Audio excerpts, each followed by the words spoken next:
प्रिय विद्यार्थियों, मैं Sonkiya madam Christ church convent school Gadarwara digital class में आपका स्वागत है। प्रिय विद्यार्थियों, मैं संस्कृत टीचर कक्षा 7वीं विषय संस्कृत अष्टादशा पाठा सुभाषितानि इस पाठ का हिंदी अनुवाद समझाने जा रही हूँ। आप ध्यान से समझिए। इस पाठ में श्लोक है, श्लोकों का अर्थ आप ध्यान से समझिए।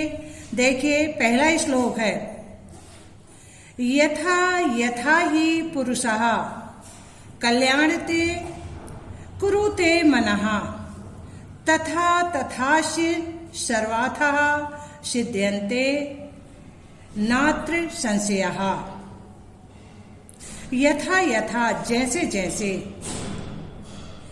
जैसे जैसे पुरुष कल्याणे यानी कल्याण में, कुरुते यानी लगाता है, मनः यानी मन, जैसे जैसे पुरुष कल्याण में मन लगाता जाता है, तथा तथास्ते सर्वार्थः सिद्ध्यन्ते नात्र संशयः, वैसे ही वैसे उसके सभी कार्य सिद्ध होते जाते हैं, इसमें कोई संशय नहीं है। फिर से समझ लीजिए, जैसे जैसे पुरुष कल्याण में मन लगाता जाता है, वैसे ही वैसे उसके सभी कार्य सिद्ध होते जाते हैं, इसमें कोई संशय नहीं है। अब दूसरा श्लोक देखिए, ईर्ष्यि घृणेन संतुष्टः क्रोधनो नित्य शक्तितः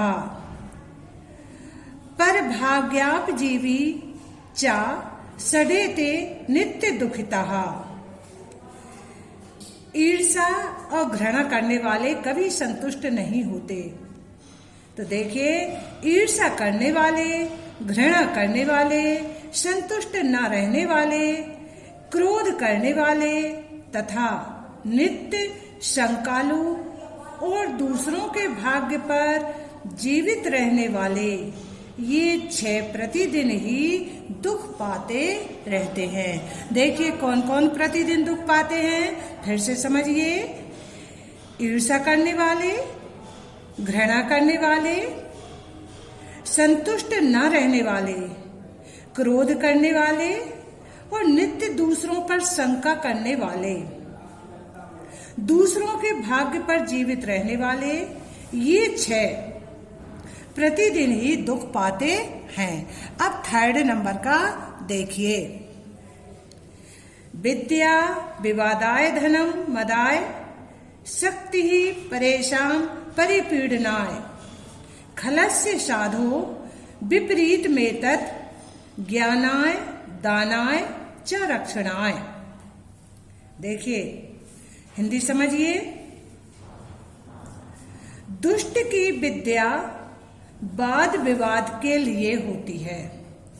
वह क्यों प्राप्त करता है विद्या? वाद विवाद के लिए। कौन व्यक्ति? दुष्ट। तो दुष्ट की विद्या वाद विवाद के लिए, दुष्ट का धन घमंड करने के लिए, दुष्ट की शक्ति दूसरों को पीड़ा पहुंचाने के लिए हुआ करती है। अब इसके विपरीत देखिए, परंतु सज्जन की ये सभी वस्तुएं इन सभी से विपरीत होती हैं। सज्जन की विद्या दूसरों के लिए, उसका धन दान के लिए, उसकी शक्ति दूसरों की सहायता करने के लिए हुआ करती है। आया समझ में? दुष्ट और सज्जन में कितना अंतर होता है। अब चौथा देखिए, चौथा श्लोक, राष्ट्रम मम पिता माता प्राणः स्वामी धनम सुखम बंधुराप्तः सखा भ्रातः सर्वस्वम में स राष्ट्रकम। अब इसकी हिंदी समझिए। राष्ट्र ही मेरा पिता, मेरी माता, मेरे प्राण, मेरा स्वामी, मेरा मन और सुख है। राष्ट्र के निवासी ही मेरे भाई, आप्तजन, सखा हैं। इस तरह अपने राष्ट्रक मेरे सब कुछ हैं, अर्थात राष्ट्र में जो रहता है वही मेरे लिए सब कुछ है। आया समझ में आपको?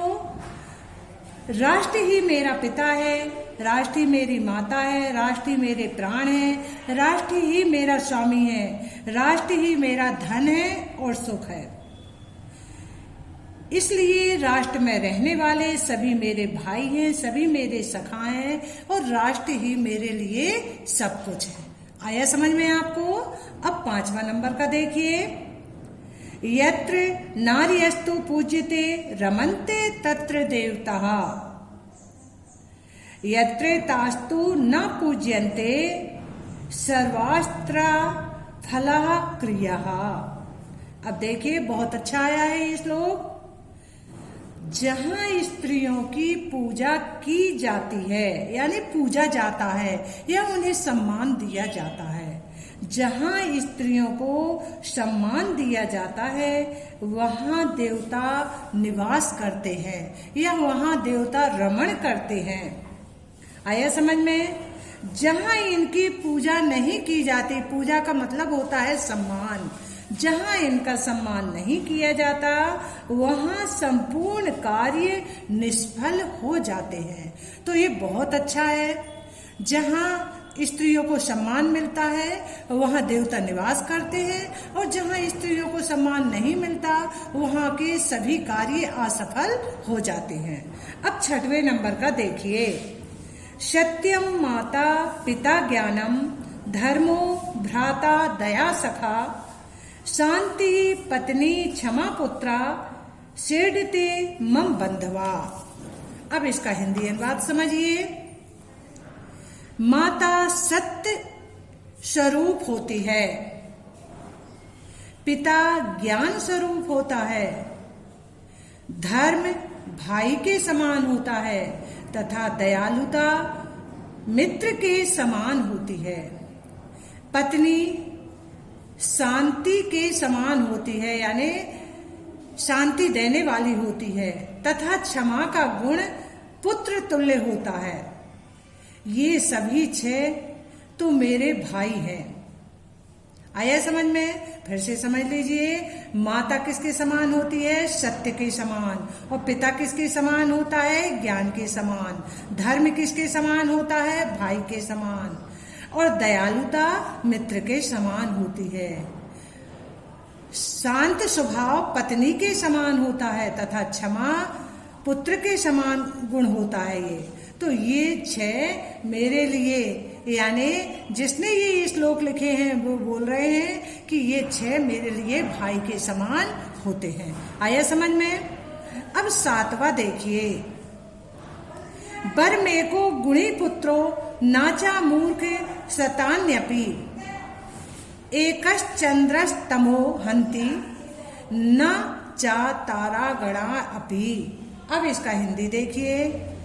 एक गुणवान पुत्र श्रेष्ठ होता है। जो पुत्र गुणवान है वह श्रेष्ठ होता है, परंतु 100 मूर्ख पुत्र श्रेष्ठ नहीं होते।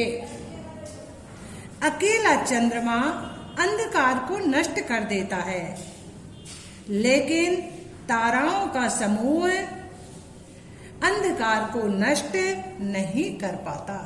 तो इससे अपन को क्या शिक्षा मिलती है? एक पुत्र जो गुणवान है वह श्रेष्ठ होता है, लेकिन यदि 100 पुत्र हैं और वे मूर्ख हैं तो वो श्रेष्ठ नहीं होते, क्योंकि एक चंद्रमा अकेला ही अंधकार को नष्ट कर देता है, लेकिन ताराओं का समूह अंधकार को नष्ट नहीं कर पाता। आया समझ में?